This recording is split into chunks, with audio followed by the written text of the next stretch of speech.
There is a strength in stillness that most people will never understand, because it does not shout, it does not chase, and it does not seek to be seen, but it is felt by everyone. We live in a world that celebrates noise, fast answers, loud confidence, constant movement, but true intelligence, especially in women, is often quiet, not because it is afraid, but because it is centered, grounded, whole. A highly intelligent woman is not always the one with the highest degree or loudest opinion in the room. She's the one who can walk away from chaos without needing to prove a point. She's the one who doesn't confuse attention with respect. She's the one who knows. The way I treat myself sets the tone for every relationship I have. So this is not a talk about how to impress. It is not about becoming perfect. It is about becoming aware. Because the moment a woman becomes aware of her habits, of how she moves, thinks, reacts, she unlocks a quiet power that changes the atmosphere in every room she enters. Let's walk together into that awareness. If you're new here, welcome to Self-Mastery, where we share timeless wisdom to help you protect your energy, elevate your mindset, and walk in purpose. Subscribe and turn on the notification bell so you never miss a message that speaks to your soul, strengthens your spirit, that could shift your entire path. Let us begin. There is a difference between being silent and being still.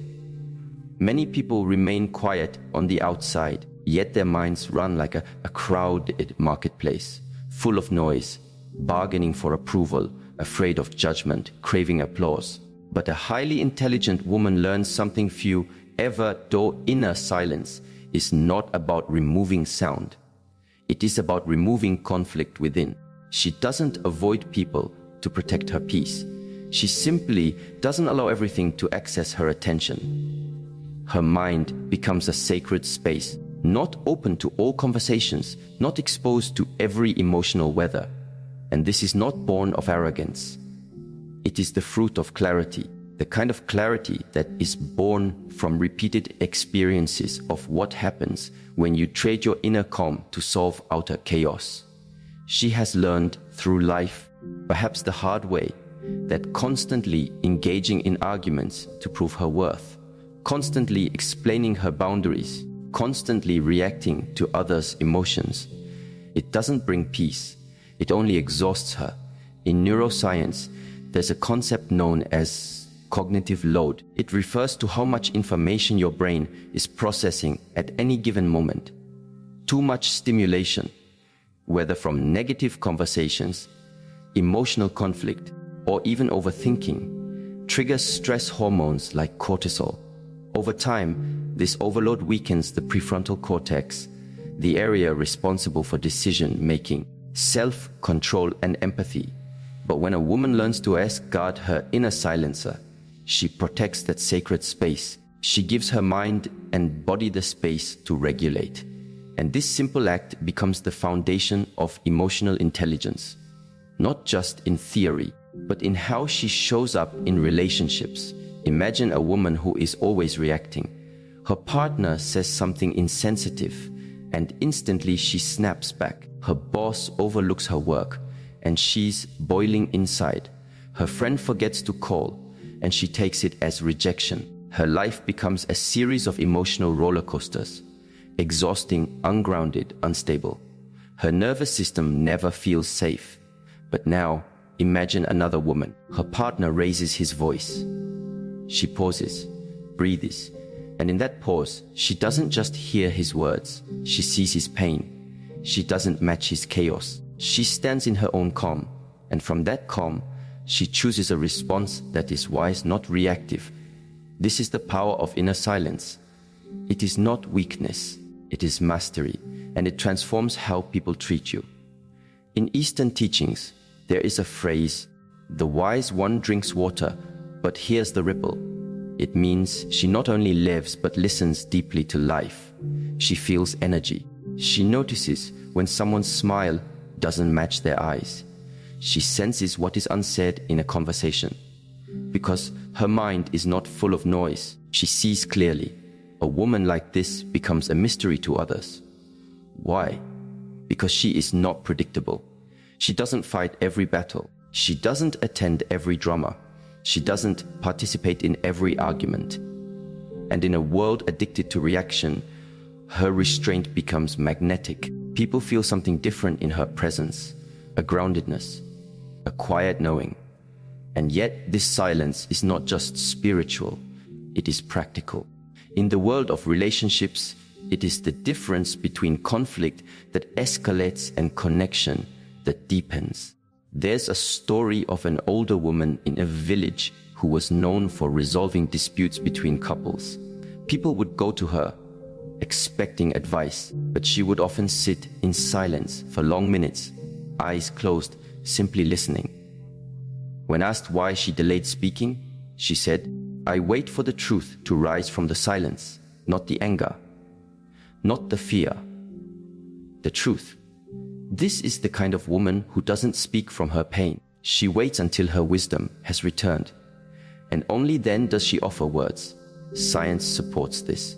Studies show that when you give your mind even 90 seconds of silence after emotional stimulation, the amygdala, the brain's emotional center, calms down, allowing the logical brain to re-engage. Meaning, if you wait just a little before reacting, your chances of saying something wise instead of something you regret increases dramatically. Highly intelligent women understand this, and so they practice silence, not just in meditation or morning rituals, but in the middle of the storm. When insulted, they don't rush to defend. When misunderstood, they don't panic to explain. When ignored, they don't shrink. They stay still inside, and from that stillness, the next step is clear. But this silence does not mean absence of emotion. On the contrary, it means they feel everything. But they are not ruled by anything. This brings us to the second habit, knowing when to be soft and when to be steel. Softness is often mistaken for weakness, and strength is often confused with harshness. But a highly intelligent woman has grown beyond these illusions. She has been both too soft and been walked over. She has been too hard and pushed love away. And now, through reflection and self-awareness, she carries both softness and strength in perfect tension. Emotional discipline is the secret art she practices daily, not for the sake of others, but because she respects her own energy. She knows that reacting in anger may feel powerful in the moment, but it depletes her. She knows that always being the one who forgives too quickly, who bends too easily, who stays silent to avoid conflict, costs her dignity in the long run. So she learns a new rhythm. When a man disrespects her boundary, she doesn't scream. She just stops granting him access to her presence. When a friend only calls when they need something, she doesn't scold. She simply stops answering every time. When life overwhelms her, she doesn't collapse. She slows down, listens to her body, and adjusts her pace. This is steel, quiet, calm, firm, unshakable. But within that steel there is still softness. The softness to forgive without becoming foolish. The softness to cry without becoming unstable. The softness to love deeply without losing herself. Psychologists describe this as emotional flexibility, the ability to shift between emotional states without becoming stuck. It is not the absence of feeling, but the presence of choice. In relationships, this creates trust. Men, for example, feel more emotionally safe with a woman who can feel deeply, without drowning in her emotions. A woman who can communicate her needs with clarity, not through blame or guilt. A woman who can hold herself with grace, even when things don't go her way. This is not performance. This is maturity, and it draws real intimacy. There's a story of a woman whose husband became cold and distant. For months, she tried everything. Conversations, tears, even silence. But nothing changed. One evening, instead of repeating the same patterns, she calmly said, "I love you, but I will no longer carry the burden of this relationship alone. I am here if you want to rebuild, but I will no longer beg for your presence. That was the first time he truly heard her. Not because she was louder, but because she was clearer. Her words were not emotional threats. They were grounded boundaries, and he could feel the steel beneath her softness. This is the kind of woman people respect. Even if they don't agree with her, they know she means what she says. Her presence is not chaotic. Her love is not desperate. Her emotions are not uncontrolled. She brings peace, and people either rise to meet her or fall away on their own. From a neurological perspective, this emotional regulation strengthens the thus prefrontal cortex, creating a loop of greater resilience. When a woman regulates her emotions well, she creates more safety in her relationships. And when her relationships feel safe, her brain becomes more flexible and adaptive. It's a cycle of self-mastery. But it starts with one habit: pausing, taking a breath before speaking, asking herself, is this reaction aligned with the woman I am becoming? Choosing the tone, the timing, and the truth of her words. And even when she stumbles, which all humans do, she doesn't shame herself. She reflects, she adjusts, she grows. That is emotional intelligence in action. A woman who knows when to be soft and when to be steel is not easy to manipulate. She cannot be guilted into overgiving, nor provoked into regrettable words. She moves with purpose, and this brings an invisible but unmistakable power to her relationships. She doesn't rely on dominance or submission.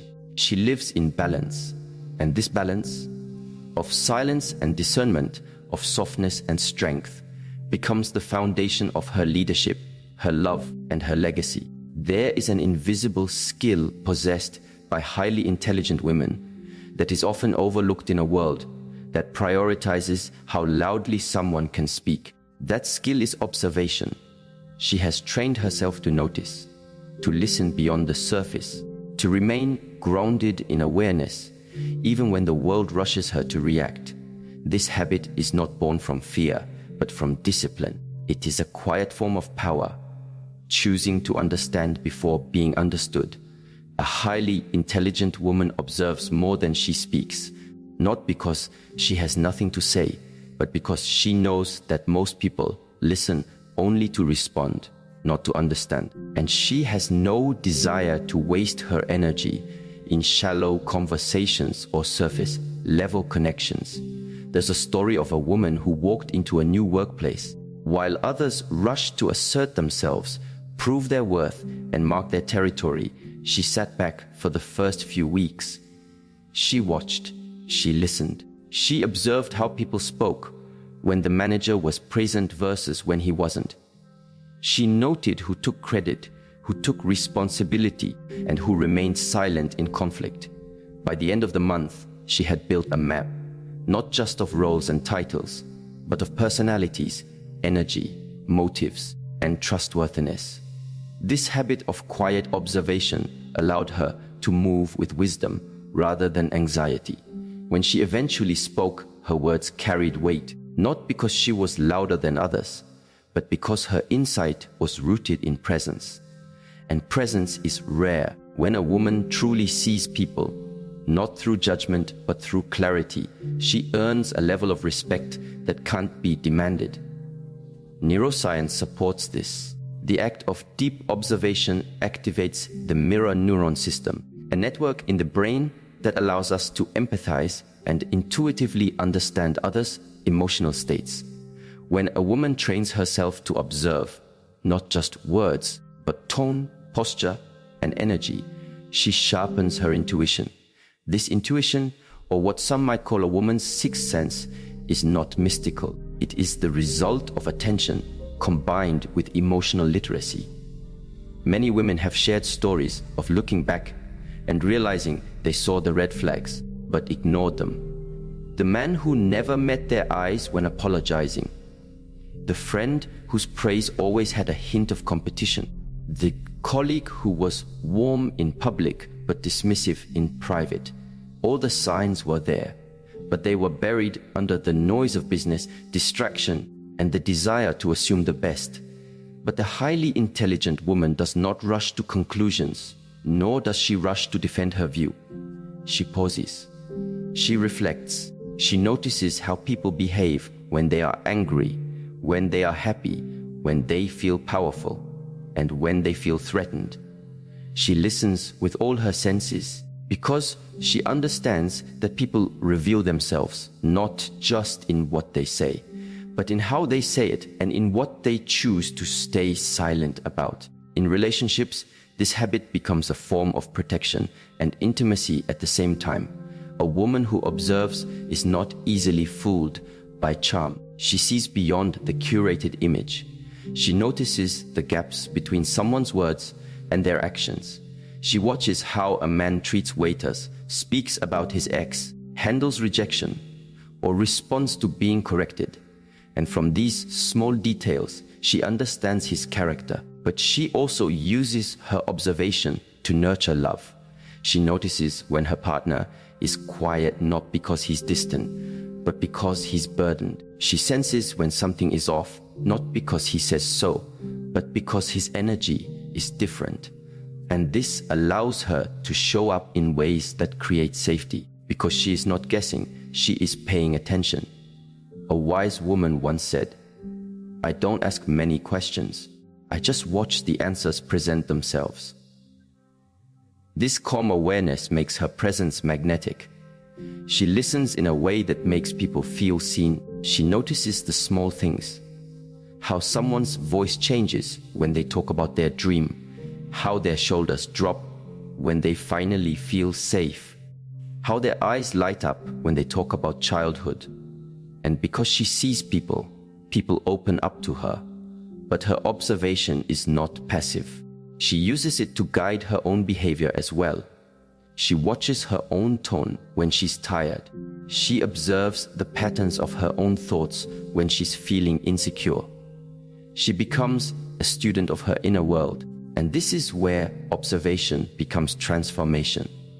When she can observe herself without harsh judgment, she is able to change with grace. She notices when she's falling into old habits, people-pleasing, over-explaining, emotional withdrawal.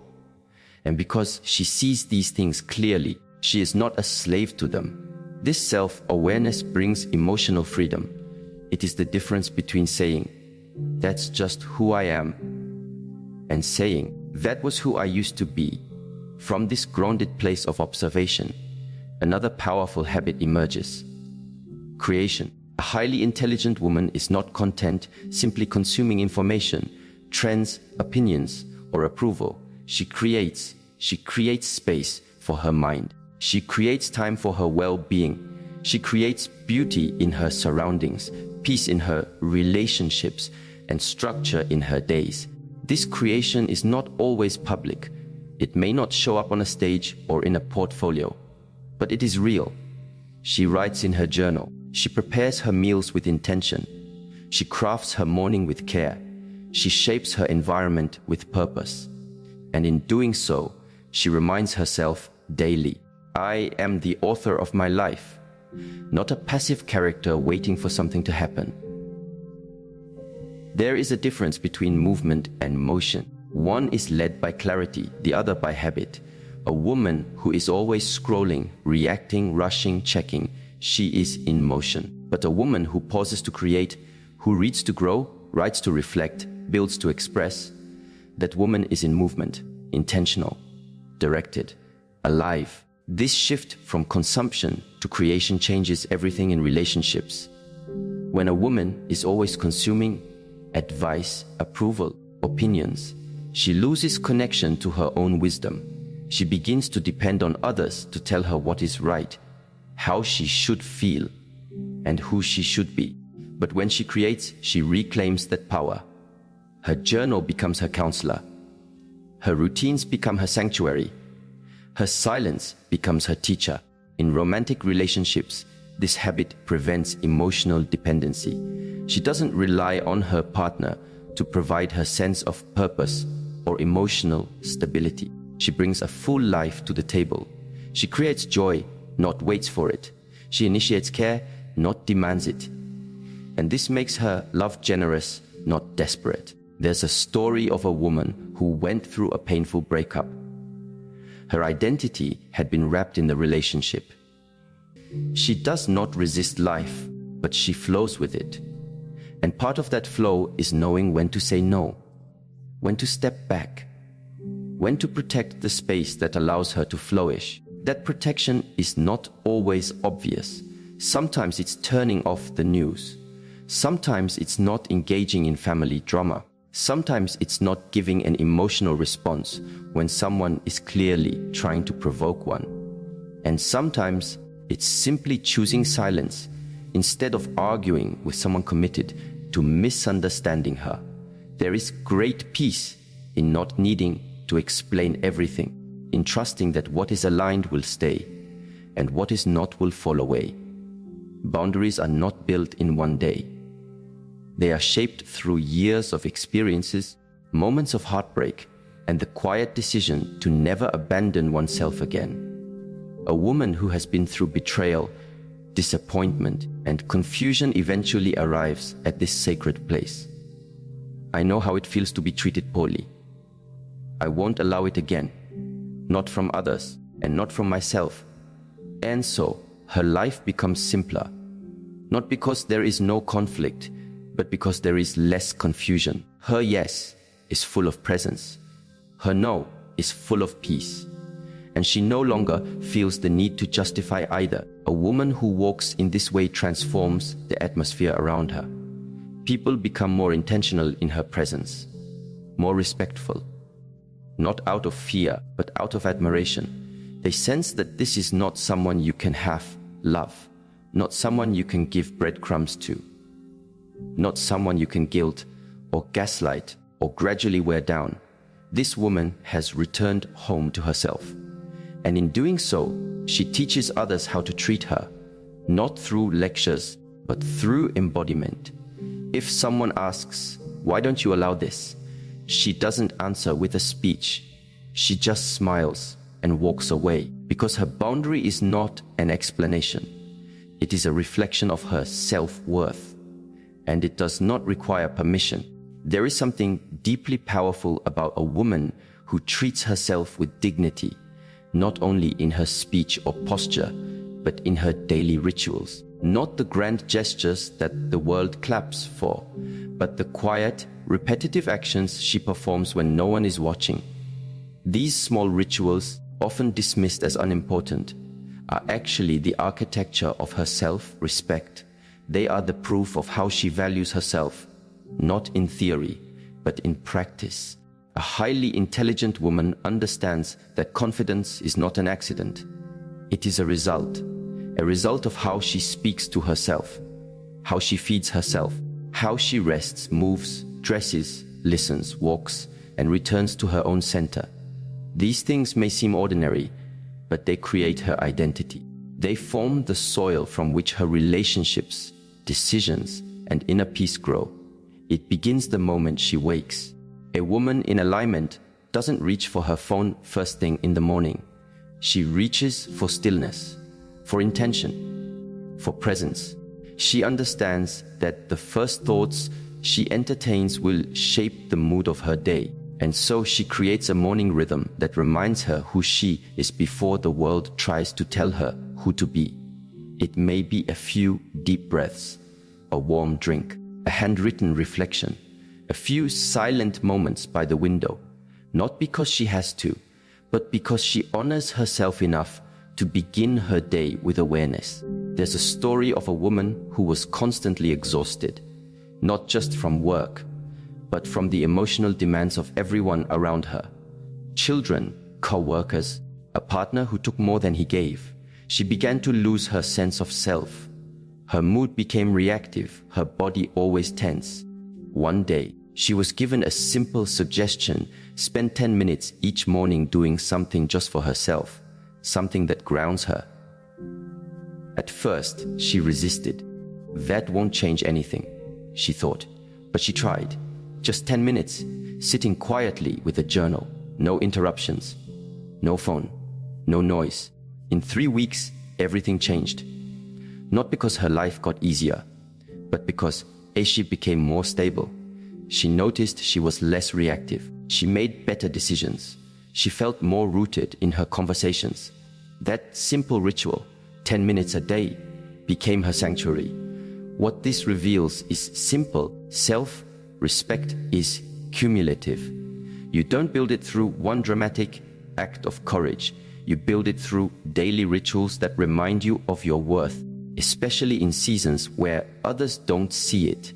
A woman who practices this does not look for validation in unhealthy places. She doesn't need a man's constant reassurance to feel beautiful, because she has already taken the time to care for her body with gentleness. She doesn't rely on external applause to feel accomplished, because she already witnessed herself complete what she promised. Even if it was just drinking water, finishing a walk, or writing one honest paragraph, her small wins accumulate.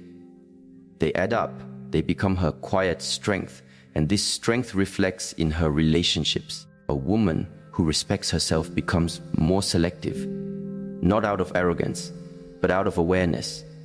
She doesn't entertain empty conversations. She doesn't allow inconsistent people to drain her.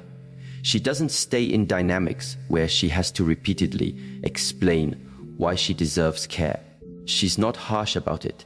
She just knows that she doesn't have to sacrifice her rituals, her rhythm, or her peace to be loved. The love she desires must match the love she already gives herself. Psychology tells us that rituals create safety in the brain. The human nervous system thrives on predictability. When a woman creates consistent rituals, morning walks, journaling, breathwork, mindful cooking, she communicates to her brain, you are safe, you are grounded, you are cared for.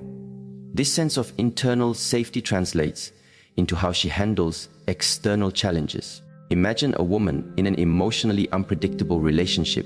One day, he is attentive. The next, cold and distant. Her heart, constantly confused, begins to question her worth. But because she has anchored herself in daily rituals, she doesn't fall apart. She may feel pain, yes, but she knows how to return to herself.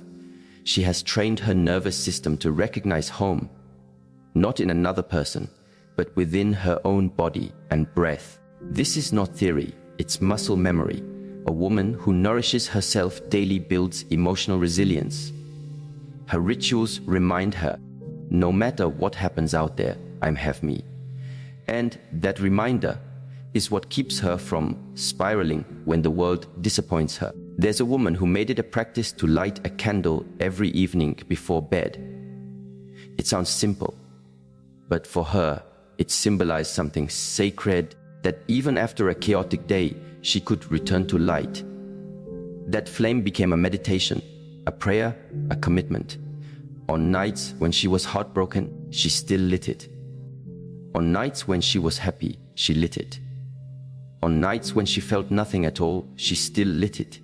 That consistency became a healing force, a reminder that even if everything around her felt unstable, she was still showing up for herself. And that's the essence of daily rituals. They are not meant to fix you. They are meant to remind you of your dignity, of your strength, of your beauty, of your sacredness. In relationships, this has powerful implications. A woman rooted in ritual will not chase emotional highs. She doesn't need constant drama to feel alive. Her inner world is already rich. She brings calm into relationships, not chaos.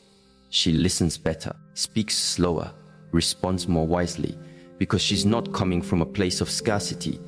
She's full. And that fullness is felt. She becomes magnetic, not because of what she says, but because of the peace she carries. A man might not even know why. He feels safe around her. He just does. Because her energy is not scattered. Her attention is not desperate. Her presence is not demanding. She's simply there. Whole. Grounded. Present. This also gives her the strength to walk away when necessary. Not out of rage, but out of reverence for herself. She doesn't slam doors. She simply closes them, quietly, without a need to be understood, because her rituals have taught her that solitude is not punishment, it is a return. She knows how to be alone without being lonely, because in her rituals, she has befriended herself. One of the most powerful things a woman can do is to treat herself the way she wishes others would treat her. Speak to herself with kindness, feed herself with love, dress herself with grace, rest herself with permission, move herself with respect. When she does this consistently, the world around her begins to mirror it. There's a well-known saying, you teach people how to treat you by how you treat yourself. This is not just a concept, it is a pattern that plays out again and again. When a woman constantly abandons her own needs to please others, people begin to believe that her needs don't matter. Not because they're cruel, but because she modeled that behavior. But when she consistently honors her own space, energy, and rhythm, others learn. This is a woman who must be met with presence or not at all. In the realm of self-mastery, rituals become more than habits. They become spiritual practices, a way of saying every single day, I am worthy, I am whole, I am responsible for my energy. And this responsibility is not a burden, it is a liberation, because once a woman claims it, she no longer waits for others to fill her cup. She fills it, daily, carefully, joyfully. In Eastern philosophy, there is the idea that the way you do one thing is the way you do everything. How you fold your clothes, how you pour your tea, how you take your steps, all of it is a reflection of your inner state. A woman who rushes through her day with tension may not even notice the toll it takes on her relationships. But a woman who pauses to breathe while tying her hair, who arranges her home with intention, who sits with her meals, she brings that same presence into her interactions with others. Presence is the fruit of ritual, and presence is love's greatest offering. Imagine being in a relationship with someone who is fully present, who doesn't check their phone while you speak, who remembers what you said yesterday, who notices your mood before you say a word. That kind of attention is rare, and it begins with how one treats themselves, because a woman cannot offer presence to another if she is absent from herself. So these daily rituals, though small, are not insignificant. They are the roots of her inner garden. If she neglects them, her energy becomes fragile. But if she waters them, her energy becomes a source of strength, not just for her, but for those around her. There is no perfect ritual. Some women dance each morning, others sit in stillness, some write letters they'll never send. Others walk in nature, barefoot, feeling the earth. Some pray, some stretch, some sing. What matters is not what she does. What matters is that she does it for herself, not to perform, not to impress, but to return to center, return to self, return to truth. And when she does, again and again, her relationships change, not because others suddenly become better, but because as she does, she becomes a woman who knows what she needs, a woman who gives from overflow, not depletion, a woman who walks into rooms not hoping to be chosen, but already knowing she is whole. And this wholeness, it cannot be faked, it must be lived, and it is lived one ritual at a time. When a woman begins to live with this kind of intention, when her habits are rooted in self-respect, her silence is sacred, her emotions are disciplined, her mind is observant, her life is creative, her boundaries are clear, and her rituals are consistent. She no longer walks through the world searching for her worth. She embodies it. She no longer asks, am I enough? Because she feels enough in how she rises in the morning. She no longer wonders, will they stay? Because she no longer clings to those who must be convinced. She becomes a woman whose presence speaks before her words do. Not because she is loud, but because she is aligned. And in that alignment, her relationships shift. Her standards rise. Her circle refines. She no longer fears being alone because she's never disconnected from herself. She no longer settles for crumbs because she prepares a feast within her own soul. Her life becomes her message. Her energy becomes her boundary. Her habits become her protection. And those who wish to walk beside her must first learn to walk with the same integrity she shows herself